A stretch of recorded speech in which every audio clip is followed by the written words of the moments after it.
we are going to have political and economic upheaval on a global scale. This is not about America.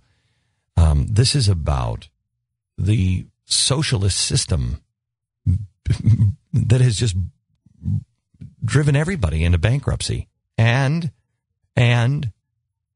the idea that character doesn't matter. It does. What's happening right now is, do you remember when we went in and we talked about the rights of the second Bill of Rights? And we told you that FDR had a second Bill of Rights. And Sunstein was a big second Bill of Rights guy. I'm going to share some stuff with you here in the next few minutes, but then I'm going to boil it down on television tonight. And what I'm asking you for is you must unite with someone else. Everybody, you can talk about politics all you want, but this is not about politics. This is not about the 2010 election. This is not about the Republicans. This is not about the Democrats. It's not about any of it. It is about liberty. It is about the Republic. And there are people, I mean, I have a very good friend, in fact, my photographer, George Lang.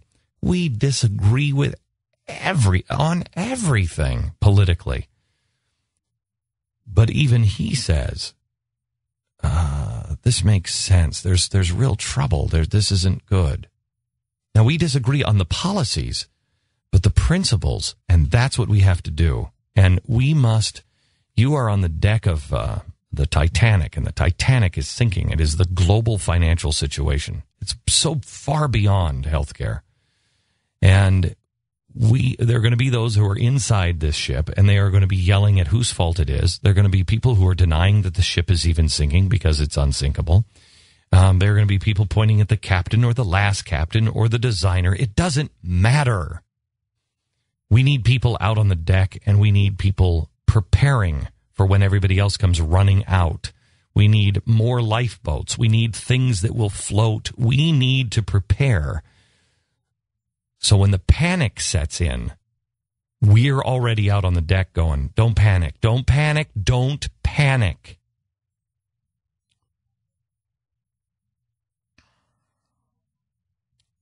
The way you're not going to panic is you're going to know information in advance, and you're going to know what's happening. And here's what's happening. Framework is being built right now. That's what healthcare is all about. Framework is being built. It is what I've been telling you for the last year. Let me bring Sunstein. There's a reason why I've said Sunstein is the most dangerous man in America, because he is the designer of the framework. He's the guy that can make all of this framework work. And nobody sees him coming. You need an architect. He's one of them. The Second Bill of Rights is his book. He is now our czar for, what do you call it? Regulatory czar. Okay, here's what he wrote in his own book. Now listen to this.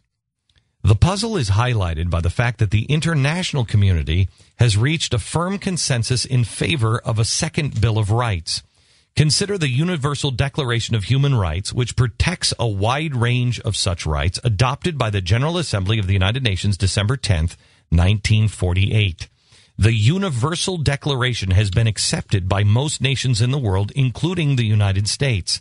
In fact, the Universal Declaration was produced under the leadership of Eleanor Roosevelt, who was directly influenced by the American experience during the Great Depression and the New Deal.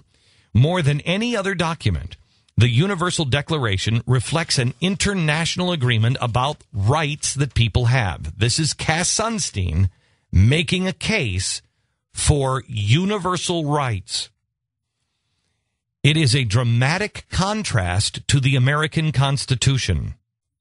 The Universal Declaration proclaims that everyone has a right to a standard of living adequate for the health and well-being of himself, his family, including food, housing, clothing, medical care, necessary social services, and the right to security in the event of unemployment, sickness, disability, widowhood, old age, or lack of livelihood in circumstances beyond his control.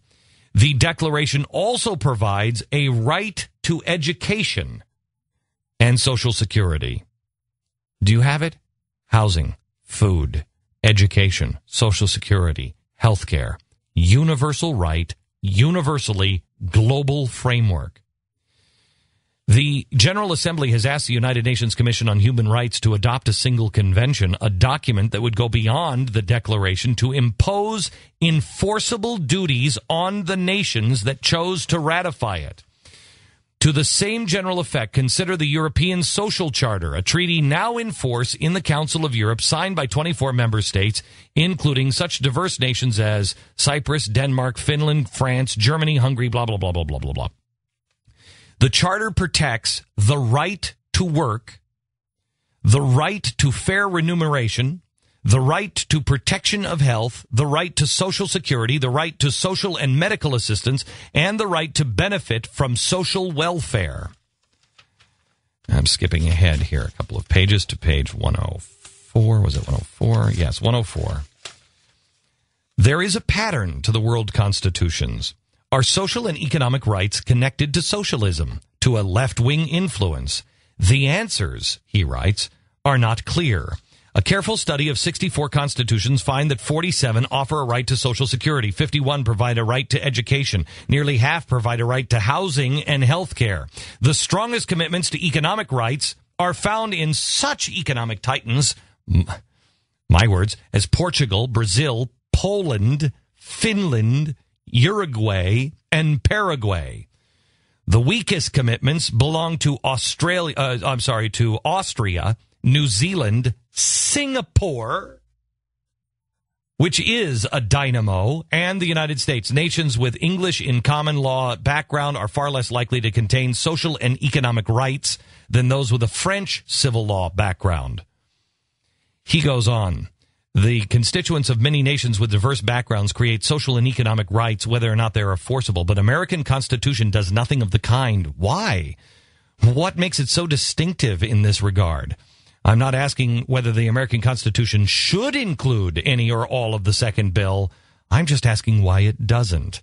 The first obvious explanation is chronological. The American Constitution is the oldest in force in the world. The very oldest constitutions lack social and economic guarantees. Why do you think it's the oldest?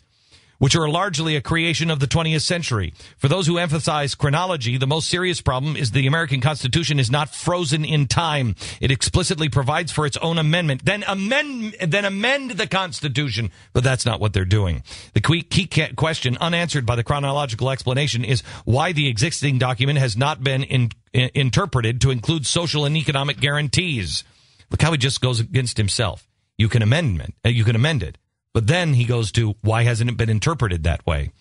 The cultural explanation is closely associated with what is sometimes called American exceptionalism. The absence of a significant socialist or even social democratic movement in the United States is because of American exceptionalism. What stopped this development? The answer lies in 1968. Richard M. Nixon. Nixon appointed 4 justices who promptly reversed the emerging trend, insisting the Constitution does not include social and economic guarantees. Social and economic justice. That's Cass Sunstein. Do you see where we're headed? Because this is not just health care. This is also the universal right to access education. You will not be able to get funding, a loan from a private institution as of Sunday, if this passes, because the federal government is taking all of that over. America is losing its freedom, its liberty, its republic. This is an earth-shattering weekend. This will be the moment your grandchildren said, "Where were you? What did you do?"